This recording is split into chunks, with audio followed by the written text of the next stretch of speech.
Olá! Hoje a nossa conversa vai focar num capítulo bem específico, o capítulo 13 de Segundo Reis. Isso mesmo. Vamos olhar de perto os reinados de Jeoacás e Jeoás em Israel. Foi uma época complicada, né? Muitos conflitos, intervenção divina.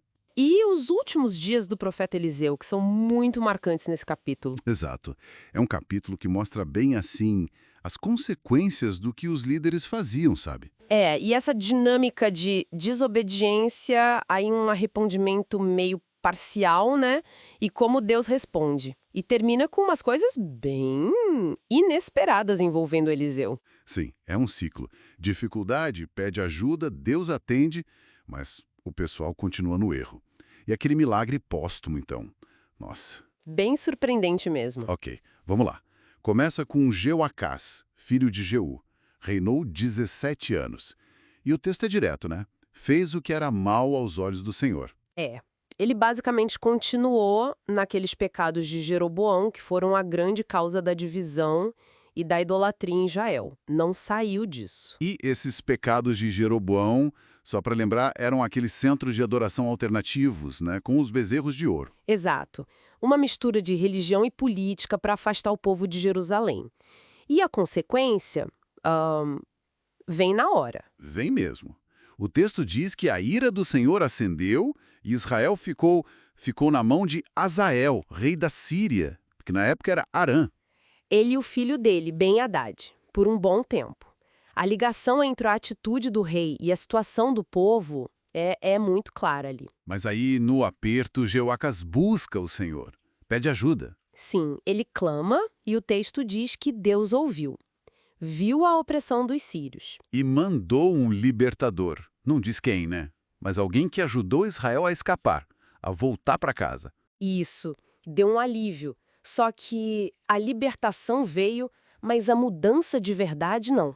O texto faz questão de dizer: não se apartaram dos pecados da casa de Jeroboão. Continuaram na mesma. Pior, aquele poste ídolo, provavelmente um poste de Acera, símbolo de fertilidade cananeu, continuou lá em Samaria.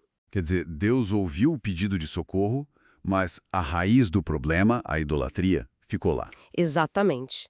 E o exército de Israel estava dizimado, comparado a pó na hora de debulhar. Bem fraco mesmo. Aí morre Joacás, assumiu o filho dele, Jeoás. E a história parece que se repete, né? Pois é, 16 anos de reinado, e ele também fez o que era mal, insistiu nos mesmos erros do pai, nos pecados de Jeroboão. E é nesse contexto que o profeta Eliseu entra em cena de novo, já no finalzinho da vida. Sim, ele está doente, quase morrendo, e o rei Jeoás vai visitá-lo. E chora, diz aquela frase forte: meu pai, carros de Israel e seus cavaleiros. A mesma frase de quando Elias subiu aos céus. Reconhecendo Eliseu como a proteção de Israel, né? Exatamente. Parece um momento de lucidez, de reconhecimento da importância do profeta. E agora vem a parte que sempre me chama a atenção. Eliseu dá umas instruções bem simbólicas, pede arco e flechas. Isso. Põe as mãos sobre as mãos do rei, manda abrir a janela para o leste, na direção da Síria. E atirar. E quando ele atira, Eliseu fala: flecha da vitória do Senhor, flecha da vitória contra a Síria. Você vai destruir os sírios em Afec. Uma promessa de vitória total. Parecia que ia ser uma virada completa, né? Mas aí vem a segunda parte. Eliseu manda ele pegar as flechas e ferir o chão. E o rei pega as flechas, bate no chão 3 vezes. E para. Só 3. Só 3. E a reação de Eliseu é de irritação mesmo. Ele fica bravo, diz que o rei deveria ter batido 5, 6 vezes. Porque isso significaria destruir os sírios completamente. Exato, mas como ele só bateu 3 vezes, ele só venceria a Síria 3 vezes. Fica aquela pergunta, né? Por que só 3? Faltou fé, cansaço? Ele não entendeu direito o que Eliseu queria dizer com aquilo? Deixa a gente pensando. É uma questão importante ali. Mostra talvez a limitação da fé de Jeoás ou a falta de vontade de obedecer totalmente, sabe? A instrução era clara, mas a resposta foi contida e isso limitou o resultado. Limitou a bênção, né? Que coisa. Pouco depois, Eliseu morre. É sepultado. E então vem o episódio mais maluco do capítulo, talvez. Ah, o do morto que revive. É impressionante. Sim, o pessoal está enterrando um homem, vem uns invasores moabitas chegando, Na pressa, jogam o corpo na sepultura de Eliseu. e na hora que o corpo toca nos ossos do profeta, pum! O homem revive e fica de pé. É um sinal muito forte, né? Do poder de Deus que continuava associado ao Eliseu mesmo depois da morte dele. Quase um selo final na vida do profeta. Funciona quase como um sinal de esperança ali no meio daquela situação toda. Com certeza. Aí o capítulo meio que amarra as pontas. Lembra da opressão do Hazael lá no tempo do Joacás? Mas fala da compaixão de Deus, por causa da aliança com Abraão, Isaque e Jacó. Deus não deixou Israel ser destruído totalmente. Isso. Aí Hazael morre, Ben-Hadad, o filho, assume na Síria. E para fechar, o texto confirma a profecia de Eliseu.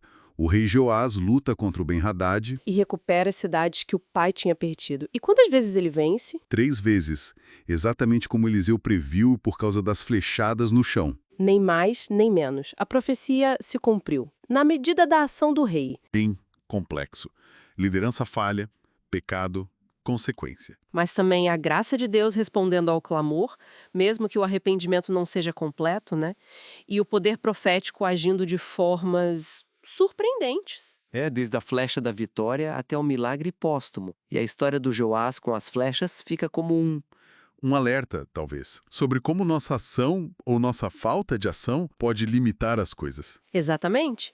E isso leva a gente a pensar, né? Se a gente olhar para essa cena, Eliseu dá instrução, Joás responde, mas só até certo ponto, só 3 vezes. Uhum. Que paralelos a gente pode fazer? Como é que a nossa disposição de ir até o fim, de agir com fé total, ou a nossa hesitação, talvez, como isso pode afetar os resultados que a gente busca, mesmo quando a direção parece clara? Boa pergunta.